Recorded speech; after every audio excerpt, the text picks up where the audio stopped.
Interstate 87-ish. Alright, we're going back to North Carolina, and we are talking about Interstate 87. Unlike some of the other North Carolina roads we've covered though, I have no beef with them building this road. I actually think it's a really good idea, and we'll get into that here. Just that number, whew, that's bad.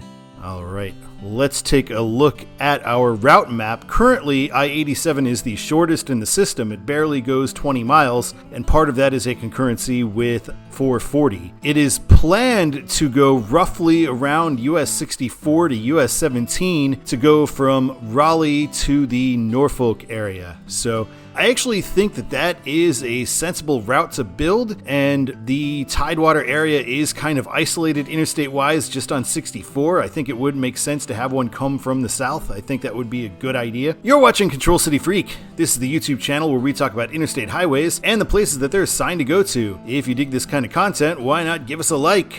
And if you're really into it, go ahead and hit that subscribe button. Yeah, subscribe. Woo! Alright, let's talk about northbound I-87-ish.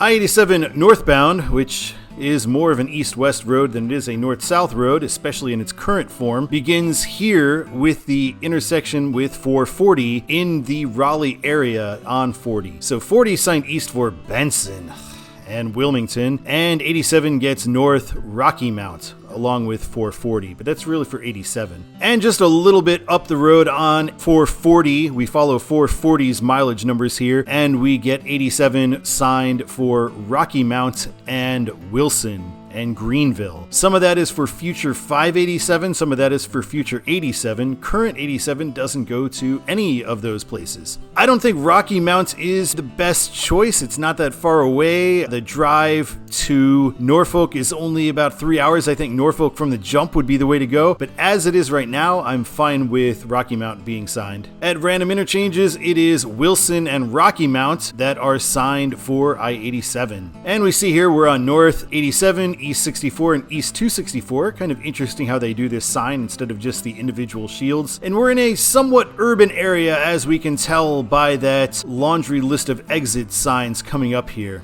We're meeting 540, 542 US 1 for Wake Forest and the Raleigh-Durham Airport. And here is where I-87 ends for now. Now we are on East 64, East 264 for Wilson and Rocky Mount. Business 64 is our second last exit. There's actually one more exit for a regular street, but we'll get to that. We see on that East 64, 264 intersection here that it would be signed 64 one way and 87 the other way, so they are stopping signing 87 from this point. US 64 is still largely a limited access freeway, though it is not interstate standard yet, and here is the exit for 264, which will be future 587 and maybe future 795. Following US 64, this is where I-87 will presumably meet I-95. 95 signed for Fayetteville and Richmond.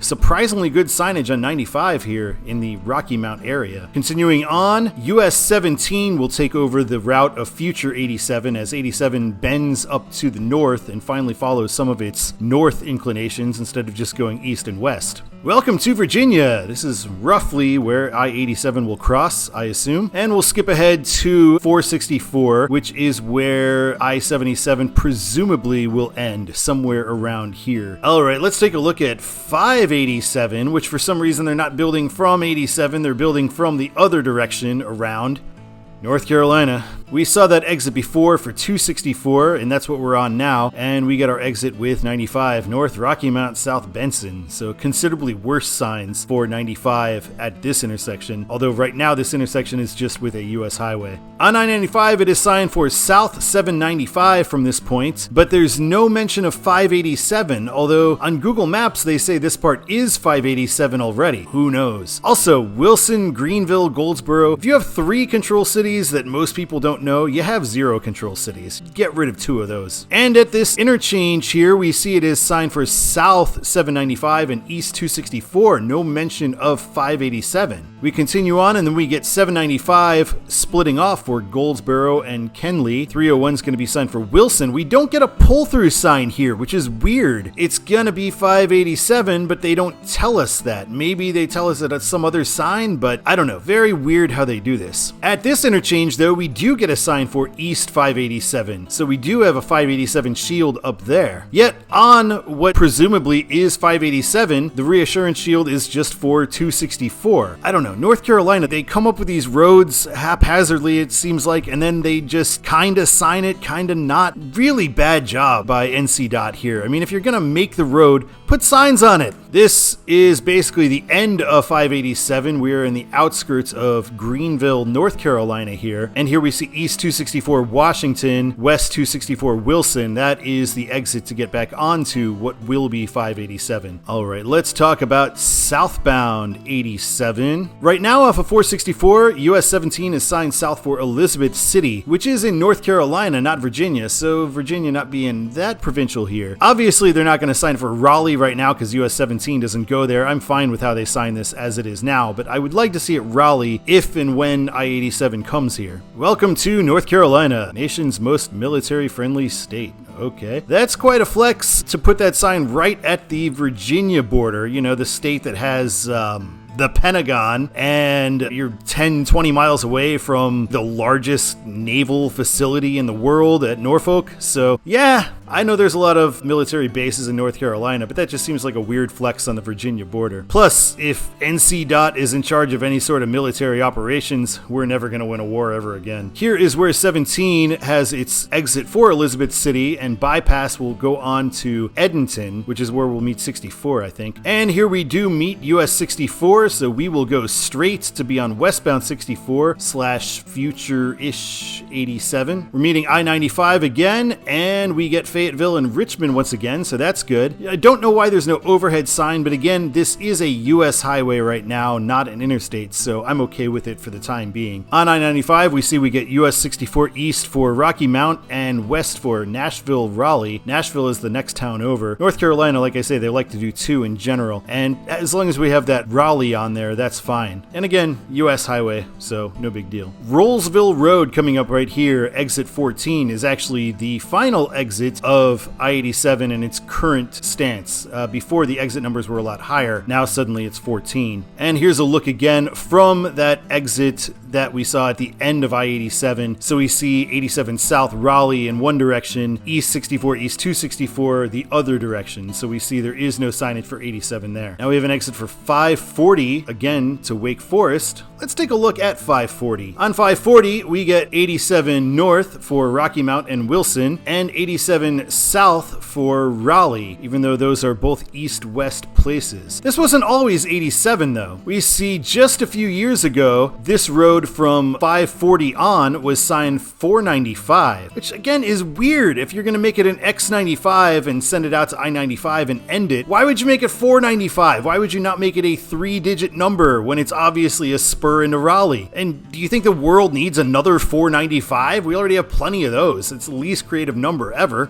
Worse than that though, once they decided not to do 495, they tried to name it I-44 East, even though I-44 is a pretty significant road, or I-50. AASHTO said no to both of those. I mean, I-50 for this short of a road, come on. Said no to both of those, and for some reason assigned them 87. I really don't understand that. We have several numbers we could be using that would fit the grid and work for an interstate that's more east-west, as this one is. This could be I-46, I-54, I-56, I-62, and none of those would have conflicts with U.S. routes that are in North Carolina, and none of them already exist as interstates. We already have an 87. Why would you have a second one? AASHTO and NCDOT. Ugh. All right, here we go. We are getting toward the end of I-87. We meet South 87 East 442 I-40, Durham Benson, and West 440 Wake Forest. Notice there is no sign for Raleigh here. Why don't they tell us which way Raleigh will be? Or if it's both ways, tell us that. that? I can't believe I'm praising Pennsylvania here, but Pennsylvania, at least when we were meeting Scranton, told us which exits were going to be for Scranton when we were looking at I-84. Why would they not tell us which way to get to Raleigh, the second biggest city, the capital city for the state? And CDOT, why do you do what you do?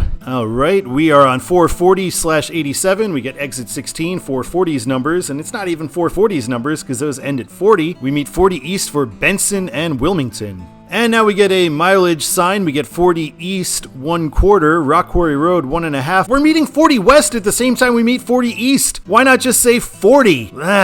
And here we have our split for 40. We get 40 west Durham and 40 east Benson and Wilmington. Again, no mention for what the best way to go to Raleigh is. And I do realize that first sign where I was complaining about it, we were in the Raleigh city limits, but no motorist would know that because there was no Raleigh city limits sign. So Raleigh just disappears. If you're driving on this, it just disappears and they don't tell you how to get there. What's the point of having a sign if you don't do that? And here we merge into I-40 going westbound. No I-87 end sign, of course. All right, let's talk about Todd's the way it should be for North Carolina's I-87. I feel like I should repeat. I-87 is not like I-73 or I-74 or maybe 42 or some of these other North Carolina projects. I think this road is a good idea. Having a route from Raleigh to the Tidewater area makes a lot of sense, and I think that it should be built. But it shouldn't be I-87. That's the big problem here, the number. Any of those numbers I said before, 46 or 54, 56, 62, any of those fit the grid, any of those would be great. So the way it should be northbound Rocky Mount?